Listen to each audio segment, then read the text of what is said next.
Hello everybody and welcome to another episode of Photo TV NYC live Lightroom tutorials. I'm Giselle Behrens and I'm excited to share with you today's top 3 tips to make that foggy and gray photo, the one that you usually discard, go whoa. And for this, we're going to be using Lightroom.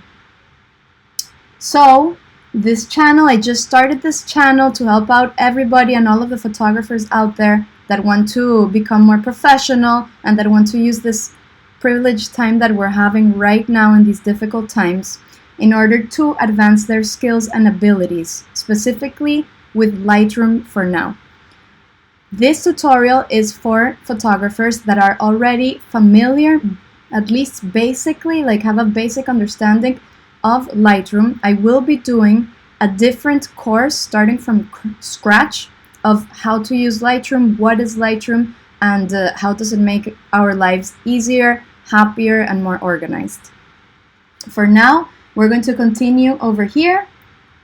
Please do remember to subscribe if you haven't already, so you would never miss a live tutorial for Lightroom. And they're going to be streaming live 12 p.m. and 3 p.m. every day. So put that notification on and turn on the alert so you don't miss it. And also remember to hit that like button. Hit that like button before you forget. Okay, let's start. So today we're going to be traveling to Brazil, to Rio de Janeiro.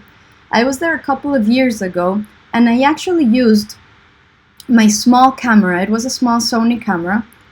And the day that we visited the Jesus Christ, it was a very, very foggy day.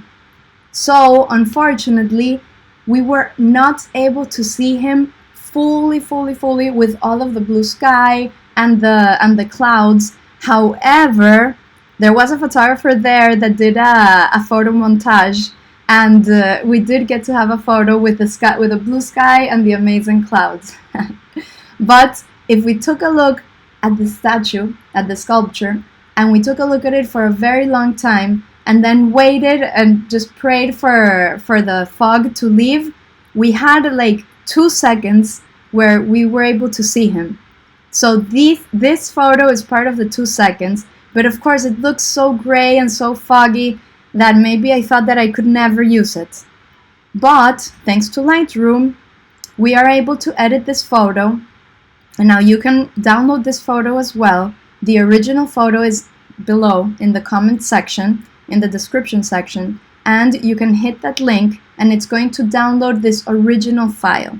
So this original file is in RAW, and it was a compact camera. So there's a difference between a compact camera and a DSLR. DSLRs have a larger sensor, and the one that I have, that is a Sony 7R, Sony Alpha 7R3, that one has a full sensor, which means it's the same size as a 35mm film. And we're going to have a lot of information with that. With this Sony, smaller Sony, I'll give you the name afterwards. It's actually, I think that around 1 centimeter by 1 centimeter, the sensor, and I'll check the stats up and add them in the comments afterwards. And it's a pretty good camera, but to travel and just feel a little bit safer, I used that camera when we were traveling to Rio de Janeiro. So that's a good travel option camera if you would like to use a different camera, a smaller camera to travel, rather than the large and heavy DSLR. So this being said, RAW does have more information than a JPEG. I usually take simultaneous RAW and JPEG, and this way I can have a quick preview when I'm looking in my Explorer and my Finder. I can have a quick preview of how the photo looks without having to wait as long as the preview for a RAW photo. Now that a RAW photo is much heavier than the JPEG. But the advantage of using RAW is that, and this is the RAW, so you guys know exactly what I'm talking about, you can see it on the screen, is that it contains much more information on the highlights and on the shadows, and you can play more with the photo, which gives you more control as a photographer of what story you're going to be telling. Thank you, Fernando, for that amazing comment. It says, awesome, that place is surreal and this photo is what it looks like 9 out of 10% of the time, probably. So if you were there, then this is a good tutorial for you to fix your photo and make it wow. Let's see what we can do. Can't wait for this tutorial. Great. I'm happy that you downloaded the photo and that you're going to be following along, because this is exactly what we're going to be doing today. So, this being said, I usually start my edits in the Develop module, which is right here. And I go to my Basic tab. So, when you have them closed, you're going to be able to look at them like this. And I just open the tab. And the very first adjustment that I usually do is the exposure. So, I think that it has a very good exposure, but I want to see, I use the histogram, which is up here. You can open and close it. The histogram is going to tell you where the information of the photo is. And you usually want a balanced out histogram, perhaps something that looks a little bit like this, which means that you have information on your highlights, which is the right-hand side, and you have information on your shadows, which is the left-hand side. Many times when it's a very gray photo, like the one that we're looking at, you're going to have this spike over here in some part of the midtones, and the midtones may be considered to be around here. So what we want to do is that we want to try to have this midtones go a little bit more to the right, so we can have more information on the shadows and a little bit more information, on the highlights, and more information on the shadows over here to the left. And we're going to be doing that by adjusting the exposure. So as you adjust the exposure, you can see how the histogram, how the information of the graphic starts moving to the right. Now, I did move it, I like it. I lose a lot of information on my highlights on the sky. And again, let's just reset that again so we can see I do have some nice information on the clouds, and I want to make the clouds look a little bit more dramatic. The great thing about having a foggy sky or a cloudy sky is that afterwards we can post-produce it, which is what we're doing right now. We can edit it to make the sky look a little bit more dramatic. And you can make it look very dramatic, or you can make it look a little dramatic, or you can just make it look flat as it is right now, depending on the look that you're going for. But for this photo, we're going to make it look realistic with a touch of dramatic, is how I like to describe it. So I don't want to lose this information. So I'm going to be careful when I go on my exposures. I'm going to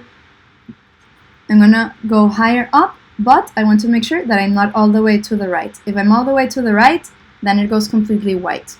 And it's okay to just push the slider all the way to the right and then reset it by double-clicking the word exposure, and it's going to reset that slider, because we do want to know how much information we have. And if you want to know how much information we have on the shadows, you want to push the slider to the right, and we can see over here in our darkest part of the photo what information we have. As it is raw, we have even the texture of the actual stone. So if you were to use this texture and if you wanted to open it up, you definitely can. To zoom in and out, I use my hotkey Z, which is the one that just popped up on your screen. There it is. And that Z is going to help us zoom in and zoom out. Okay, so I'm just going to reset that exposure. You can edit this photo in around 3 minutes with Lightroom, and that's usually what it takes me, 3 to 5 minutes, maybe 2 minutes, depending on the particular photo. You can edit it for days and just come back to it and continue editing as well. This tutorial usually takes half an hour, so it's probably going to end around 12:30, so you guys know, because I want to take the time to explain to you. Oh, it's 12:10 for the ones that are looking at it without the live. because I want to go step by step and explain to you exactly what the thought process is behind fixing a photo that looks foggy. So this being said, I'm going to leave my exposure in 1.2, and I'm going to up my contrast. The contrast is a great way, the overall contrast is a great way just to bring out the shadows and bring out the highlights as well. As you can see, we have a little peak over here for the darkness, which is probably this area of the photo, and I like how it looks because you still hold some detail on the base. And you can see that there's a lot of information on the highlights, and it is a flat photo, and it's not overexposing because there's still some space over here in the histogram.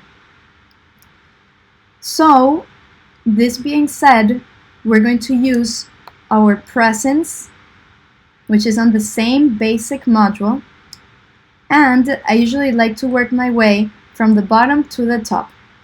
So we're going to start with the Dehaze. And Dehaze is going to be our first tip of the day for foggy and gray photos that do not have contrast. So on the general adjustment, we're going to push the Dehaze, and I invite you to push it all the way to the right very quickly. What you're going to be seeing is the information you have to play with. If you want an over manipulated photo, you have it right there. You can just use it like this. Amazing, if that's what you're envisioning. For this photo, as I mentioned before, we're going to go realistic with a touch of dramatic. So I'm going to go down, I'm going to reset it again, and I'm just going to push the slider until I see some texture on my clouds over here and over here. And when I start seeing that my sculpture is going to become more evident and more 3D-like, if you will. So I'm happy around here. So let's take a look. This is 57. Let's take a look at what it looks like before the Dehaze and after the Dehaze. I'm going to leave it at 60 for now. Now, as you can appreciate, the statue did become a little bit darker as well. So afterwards, we're going to make some masks and selective adjustments so we can bring out more the statue and have a play with the texture of the clouds, which I still want to bring a little bit more dramatic. I want to make them a little bit more dramatic. So now that we did the Dehaze, we're going to push a little bit the clarity, and I do want to play a lot with the texture. Now the texture is going to give you some sharpness on the textures that you have on your photo. That's why it's called textures, right? So you just have to be careful because you don't want to overdo it. If you zoom in, you can zoom in here on the left hand side. You can see that I'm zoomed in at 3:1. So if you zoom in, you can start seeing the grain. Sorry about that. You can start seeing the grain, and if you push the texture all the way to the left, you can see that the photo really does start to become very, very grainy. So I'm just going to double click on the word texture, and that's going to reset it back to 0. And now I'm going to just go subtly a little bit higher. I do like to look at it at 1:1 when I'm doing texture, because that's going to give me a sense of how the photo is actually being enhanced or influenced by this slider. I want to pump up a little bit more the clarity as well. The reason that it's going in and out is because I have the zoom selected. So when you press spacebar and you have the zoom selected, it is going to zoom in a little bit. It's going to zoom in automatically with the spacebar as well. Okay, so this being said, I think that we're happy with this. And as I mentioned before, it went a little bit too dark. So I'm going to augment the exposure, and I'm going to expose for the statue. When I'm happy with the statue, I'm going to leave it as is. So I went up to 175, okay? And I'm going to be treating the clouds as a separate photo and a separate exposure. We're going to be doing that with masks. I love how the cloud went right above this arm of the sculpture, and you can see that it's more foggy, that it's foggier than this one over here, which is more contrastier. But that's going to give you this 3D type effect of the photo that we're looking for right now. When we're doing our general adjustments, I also always go to detail. I press my zoom key, which is the Z, and the noise reduction over here, under the detail tab on the noise reduction, I usually go between 20 to 30 just to diminish somewhat that noise.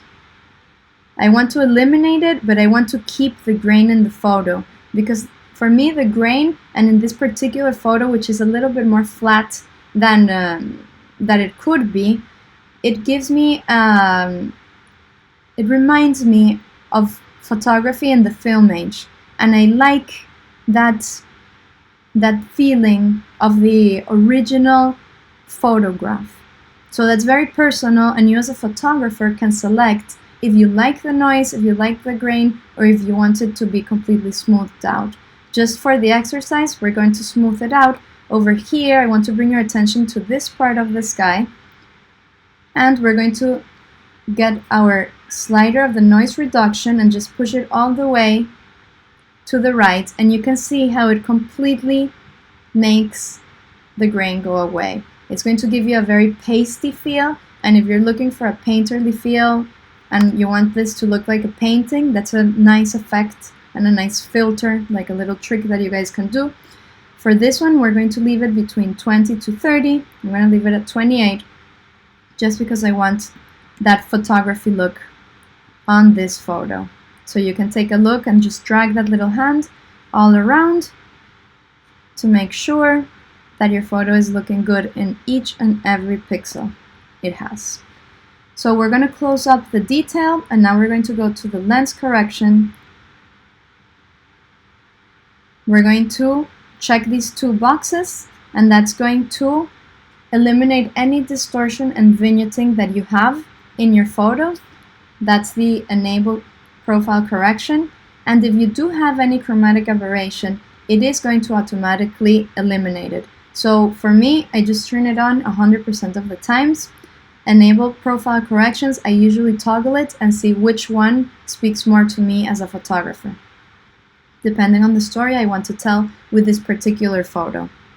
Hope everybody's enjoying and following along. Remember that if you do have any questions, you can comment them on our live chat, and if you're watching the video after our live, you can also comment it below on the comment section, and I'll definitely get back to you.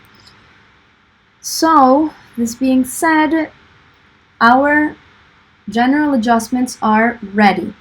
So now that we have done all of the general adjustments, we're going to go into the fun part.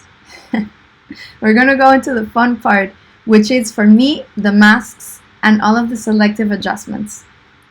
So our tip number 2 is contrast. Right over here, you can see it on your screen.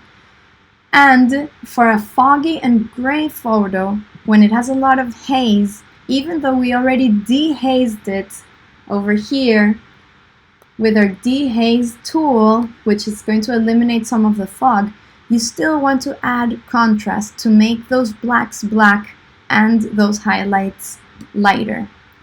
So I want to bring your attention over here to the histogram, and you can see how it's starting to shape between the before. Let's take a look at our before to see how our subtle adjustments have increased. So this is our before in the photo, and you can also see our before histogram. Take a look.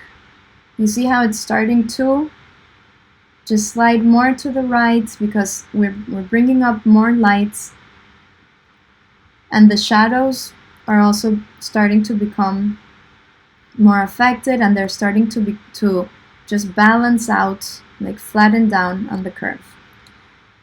So now I'm going to press we're gonna go and do some contrast with some masks, okay? And masks is our third tip of the day. And to do a mask, we're going to do our hotkey M. And you can take a look at it over here on your screen. The hotkey is M. So on Lightroom, just hit M, and on the right-hand side, you're gonna see the mask tab come out. Now this mask tab is radial and linear. I usually use linear because it gives me a little bit more control over where I want the adjustments to be affected. So you know that you're in your masks when your cursor starts being a cross. Let's just toggle that M so you guys can see the difference. If I toggle it again, I'm going to leave my mask area and the cursor is going to become a zoom. If I toggle the M, it's going to become a cross. So the first thing I want you to do when you go to your mask tab is double click on the word effect.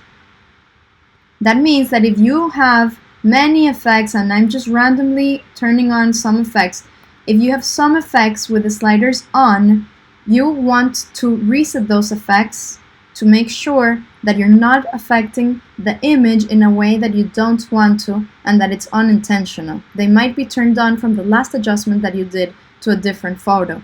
So you just want to double click on the word effect, and that's going to bring all of the sliders to the middle. So what we do want to do right now is bring out, no, I'm sorry, what we do want to do right now is darken up and bring up some texture on the clouds because they became a little bit too flat.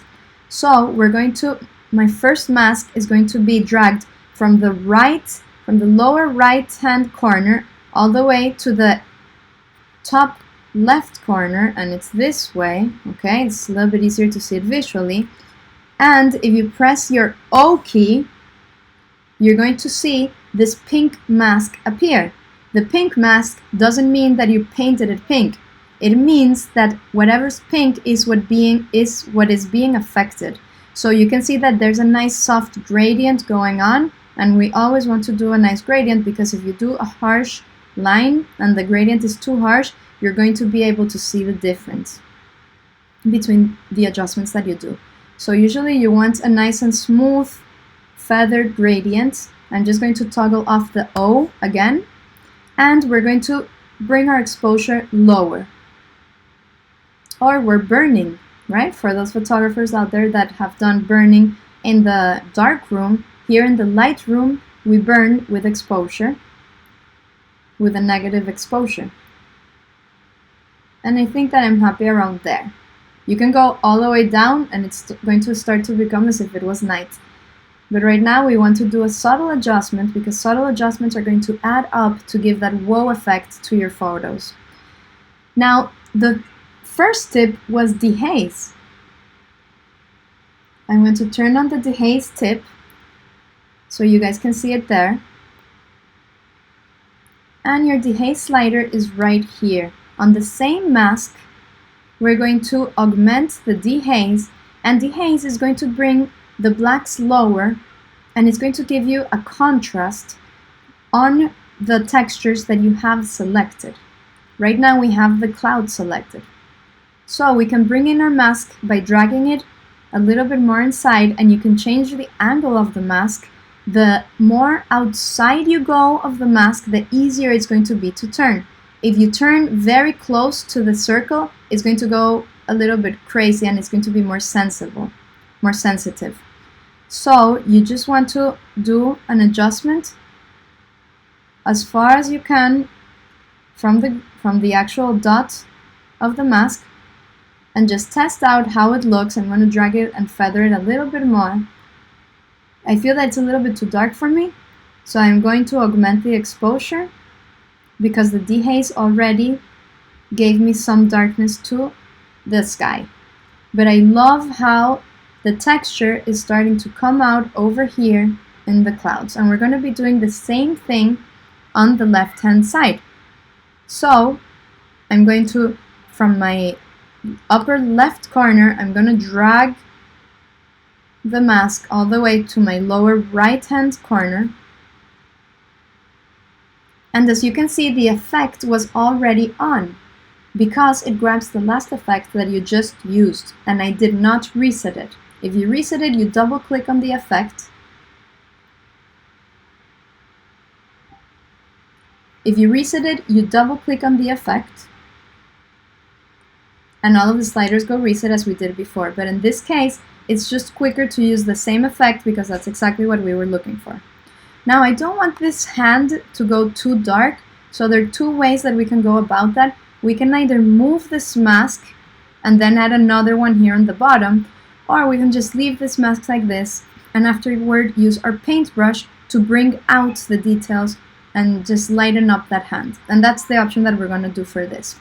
If you noticed, I'm going to turn on the mask so you can see them. My mask on the left hand side is an angle on the upper left hand corner, and if I go to my right hand mask, you can see that it's another triangle on the bottom right hand corner, which means that, I'm just going to turn that mask off, that we're giving some shadows and some depth to this photo on these two triangles of the photo, leaving this triangle lighter. And this area is the one that I want to lighten up just to give it more dimension between the brightness and the darkness of the sky.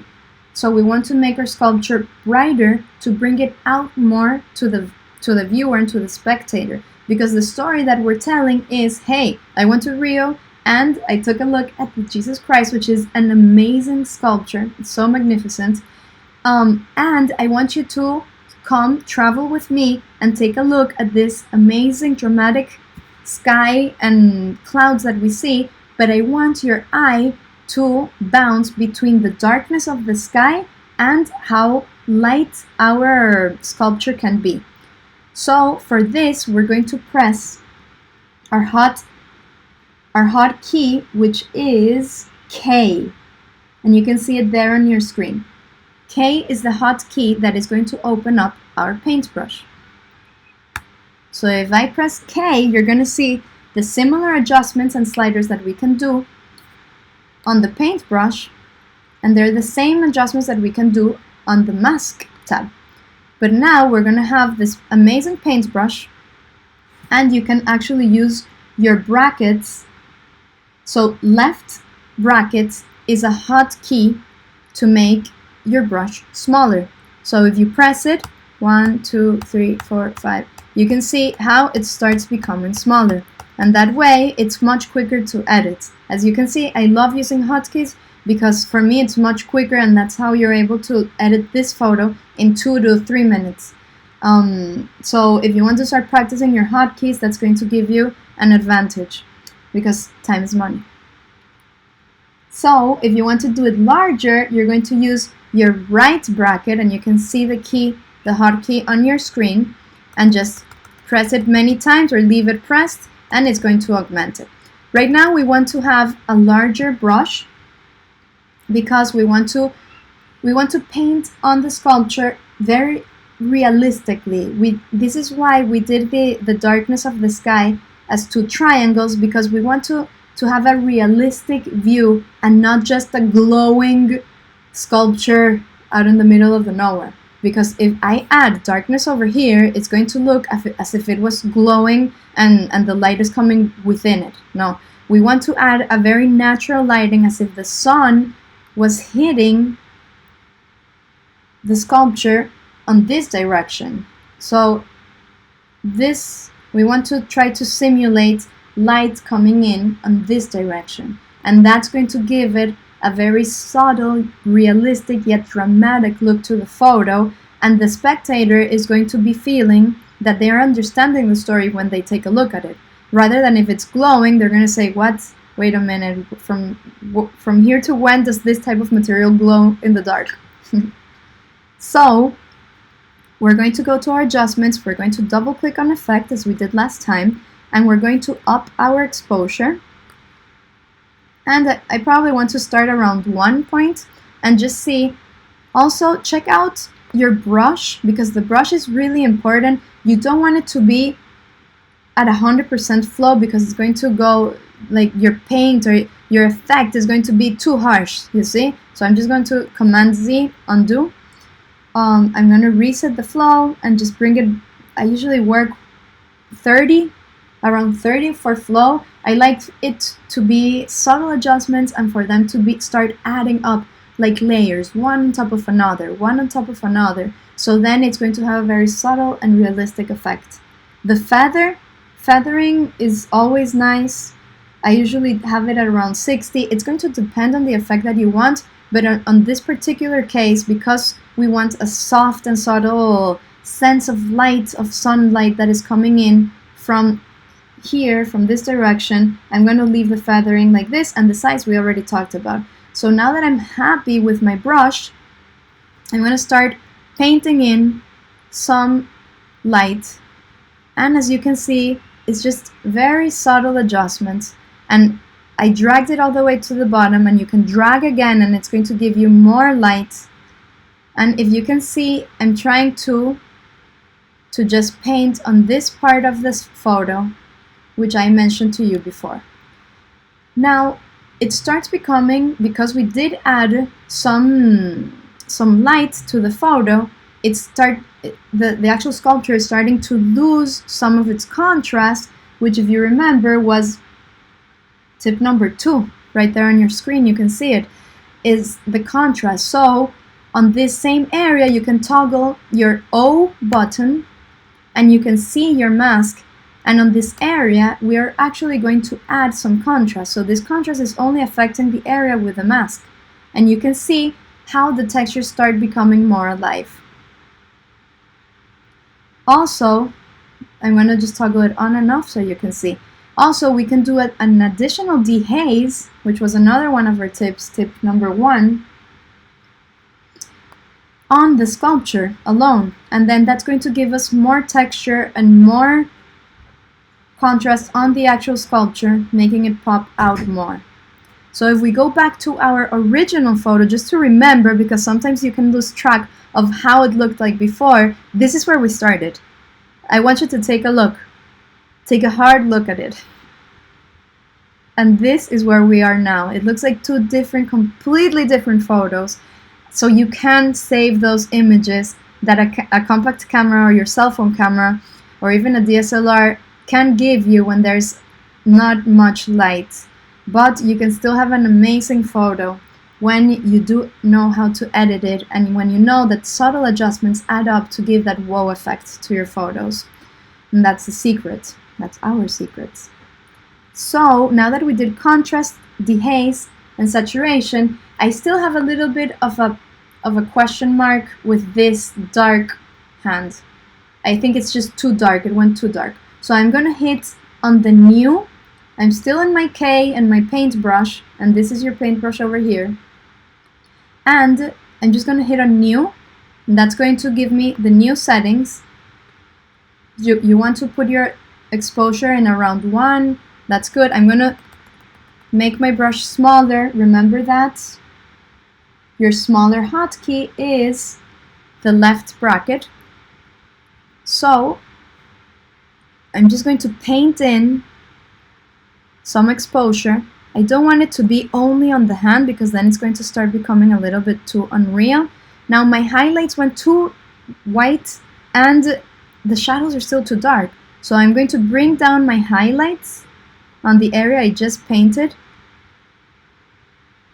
I'm going to bring a little bit lower my exposure and I'm going to up my shadows. I'm going to push my slider to the right just to open up the shadows and see what happens. It's really not a lot is going on. If you take a look, very subtle adjustments are going on, but what I'm looking to adjust is more the hand. So let's zoom in with our Z. If you do spacebar, you can drag it while you're zoomed with a little hand. And we're going to just paint a little bit closer over here. Let's see what happens if we do our blacks. You can just test around and see what's going to give you the adjustment for this hand. I feel that the exposure is really the only one that is the most responsive to the adjustments. but it affects all of my clouds. So I'm going to do a negative dehaze and see what happens. Now that's a good trick. You could see and appreciate how the darks of the hand went lighter. So I'm going to reset my dehaze button just so everybody can see it again. And I'm going to go negative. Take a look. The numbers are going to start becoming negative because we're going to the left. And that is going to balance out the texture between the hand and the rest of the sculpture. I want everything to be balanced out so it's not too heavy on the hand. So I'm going to press Z again, and I want to press O. Remember that O is your hotkey for the mask, so you can see the pink mask. Now I'm going to press Alt, and while pressing Alt, you're going to have your negative brush, which means that you're going to start erasing some of the mask. So I'm going to start erasing some of this pink mask because I don't want all of the adjustment to go all the way to the clouds. It was just affecting it too much. So I'm just going to have a more selective adjustment over here in my hand. You can see the pink in the hand. I'm going to release Alt or Option for Mac users, and I'm going to press O again, and I feel that it's a little bit too light still, so with the mask turned on, I'm going to just paint around it, and I feel that now I am happier with it. I'm going to balance it out by adding a little bit over here on the darker areas, just so it doesn't pop out too much. That was a little bit too much. I'm going to do negative, and it's just a play of painting light.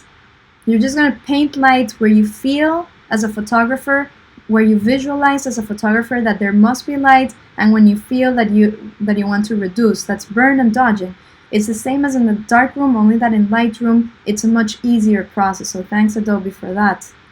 So now that we're satisfied with this, I want to bring my attention to the face. I'm going to drag it with spacebar, and I feel that the face is a little bit forgotten in this photo. If I zoom out, my main focus is coming over here, and I want my main focus to include my head, to include that head. So we're going to do another selective adjustment, pressing New. I want to add just some dehaze on the head, so that's going to give us a darker and more contrastier look, right? And I'm going to play with the exposure just to bring it out a little bit more, and that's going to balance out the composition and the texture of the actual sculpture. So if I hit delete, take a look at the face, don't blink. You see the difference right there. Completely flat, and our attention is over here. Now if I click Command Z or Control Z to undo, now you can see that it's much more balanced out. I love that, as I mentioned before, that the cloud was right on top of this hand, and I'm going to leave the haze like that because it gives me that dimension that the photo can have between having a cloud more closer to us and other clouds a little bit further. So that gives you a little bit of a play on this photo that once looked like this, if you guys remember. So remember that you can download this photo on the below link and play around with it, or if you have a photo that you feel that needs that extra pop, you can transform it to look like this. And now I'm satisfied with my photo. You guys can take a look at the before and after right there on your screens and play around with the photo. I invite you guys to see what happens if you push the sliders to the right, if you push the sliders to the left. This is going to give you the information that you need in order to have full control as a photographer over your photos and over the story that you're telling and that you're sharing with the world. Because that is our mission as photographers, share our voice, even if it is with our loved ones or if it is with the world. Bye everybody, I hope that you stay safe. Remember to subscribe to the channel so you always can see the notifications. Hit that alert button so it pops up. We're always live 12 p.m. and 3 p.m. with different photos that you can download and follow along.